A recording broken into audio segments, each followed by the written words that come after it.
Sana talaga sa ano, eskwela. Good morning! Good morning, Kuya. Ubo. Ngayon ka lang nakasabay sa amin pumasok. Kasi late. May mapapagalitan. Ay, first time kami.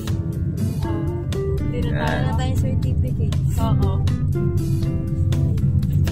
Pasok ulit sa trabaho. Ano na naman kayang panibagong pagsubok ang ating dadanas. So yun yung kagandahan pag nasa guidance na pag iba-iba yung nangyayari araw-araw. Iba-iba yung grabe naman. Basta iba-iba yung nangyayari. Hindi mo alam yung yung mangyayari sa buong maghapon.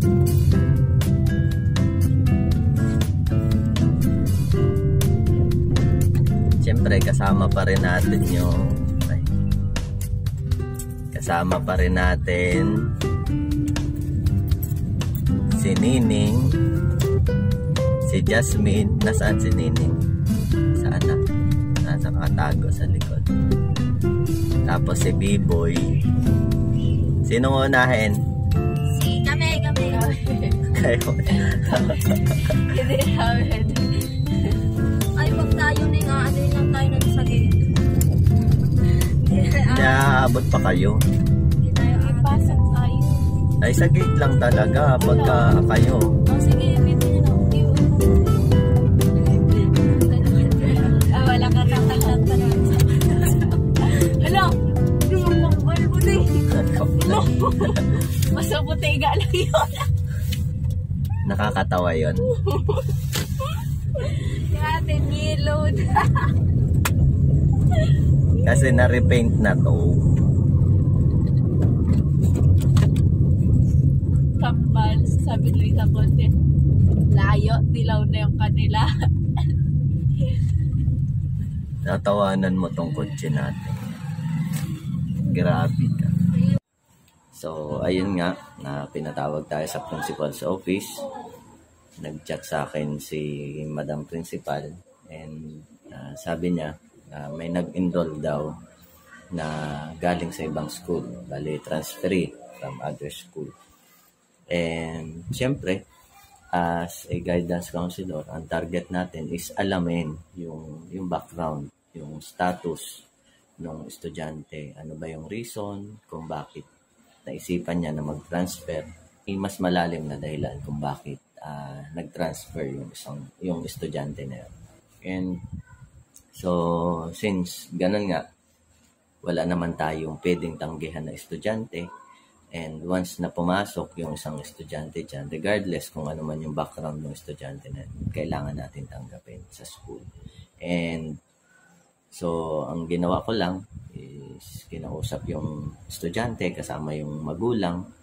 And yan, nagkaroon lang kami ng kasunduan and pinapirma ko siya dito sa logbook.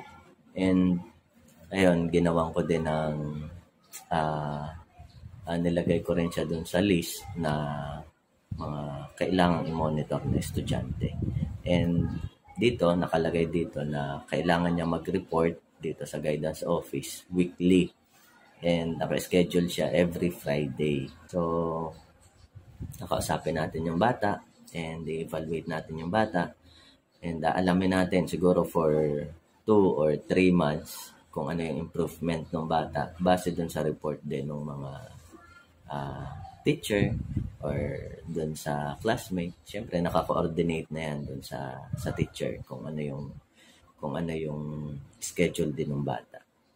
And sana nga makatulong yung intervention program and we are hoping na kahit papano yung scheduling natin sa kanya weekly ay makatulong ng malaki para sa improvement niya, hindi lang dun sa pakikisama niya, pakikitungo niya sa ibang tao, kundi dun sa academics niya. So napakahalaga niya na kahit papano may nakakausap siya ng ibang tao yun nga yung intervention program na gagawin natin sa kanya. At least, mabago yung mindset niya. Ayun, may lumapit sa atin na estudyante. Itong estudyante na ito ay suspended for 3 days. Kasi nga, meron siyang nasuntok na estudyante. Nagkaaway. And so, as precaution, so nagkaroon ng kasi major offense nga, and precaution, nagkaroon ng suspension para doon sa estudyante na nakapanakit. Suspension kasi dito is either at home or pwedeng within the school. Suspended ka pero andito ka sa guidance office. May option yung magulang kung saan niya ilalagay yung kanyang anak na nasuspende. So, kadalasan dito, pag suspended, dito sila sa loob ng campus. Nagsiservice, it's either sa principal's office, kung merong mga requirements na kailangan silang gawin, at least nagagawa nila, dito sila sa loob. Yung ibang mga inputs ng mga teacher, mas madali nilang na-access, unlike pag nasa bahay sila. Pwede rin, pero mas madalas na nandito sila sa guidance office. Kasi yun nga, minomonitor sila continuously. Parang mas in-depth yung counseling na nangyayari pag nandito sila sa guidance office.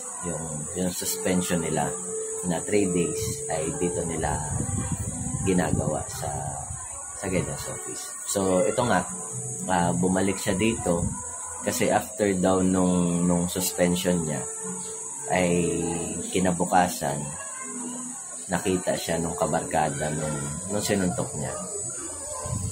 So kinursunada daw siya and muntik na daw siyang suntukin, pero yun nga, naawat ng mga ibang barkada. Ano yun? Hindi na lang sa kahit yung mga pag-nakita na function. Kabali nangyari sa diba pagkatapos natin mag-usap dito ng nakaraan? Ano araw yun? Mag-press po tayo dyan. Tapos, balik tayo ng kasundukan. Tapos kailan ng mga tropa. Hindi nabukasan ng bukas yung hindi nabukasan. Tapos nung naglalakad, kami na hindi kayo pumasok. Wala kayong hindi ka na pumasok nung hapon ng practice yun. Tapos, kinabukasan. Nabukasan ka ng hapon, hindi kami kaya. Nabukasan nito kami. Sabi ko, ay sa amin ang talaga yung tao kami. Hindi ba patawag na sa office ng Biyernes. Parang sabi ng Biyernes. Sabi ko yung ano nangyari? Pinabasan ng polis. Pinakaman mga tropa naman niya.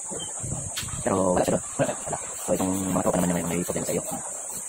Siguro ay yun ay dala pa nung nangyari nga nung diba yun. Nasumpok nga. Ito namang nangolsonada sa kanya na to ay estudyante rin dito. Yun niya, na tropa nung isang nasuntok niya. So, ipapatawag natin siya ngayon. Yung nangolsonada na yon, and tanungin natin siya kung ano yung reason. Siyempre siguro barkada eh. Pero yun nga, evaluate din natin yung bata. Tanungin natin. And ano yung maitulong natin? Lagi naman tayong nandun eh. Ano yung maitulong natin sa kanila? Ma-resolve yung issue nila. Kasi pag hindi mo inaksyonan itong issue na to, patuloy na kumbaga mag-escalate yung problema. And lalaki yung problema. Siyempre barkadahan ito. So yun lang. So hindi na natin i-discuss kung ano yung nangyari doon para ma-hide din natin yung identity ng mga estudyante na binanggit ko kanina. Para hindi naman ma-abuse masyado yung identity nila. Although wala naman akong binabanggit ng mga pangalan, pero syempre hindi natin i-discuss masyado yung detail nung case para maprotektahan din sila.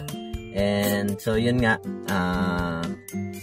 pag-uusapan namin and kakausapin natin yung mga estudyante na nagkaroon ng conflict.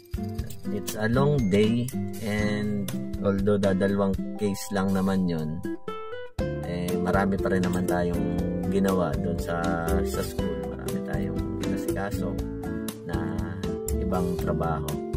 Medyo nakakapagod, and yun, bukas ulit balik tayo sa ating trabaho, and see you again tomorrow.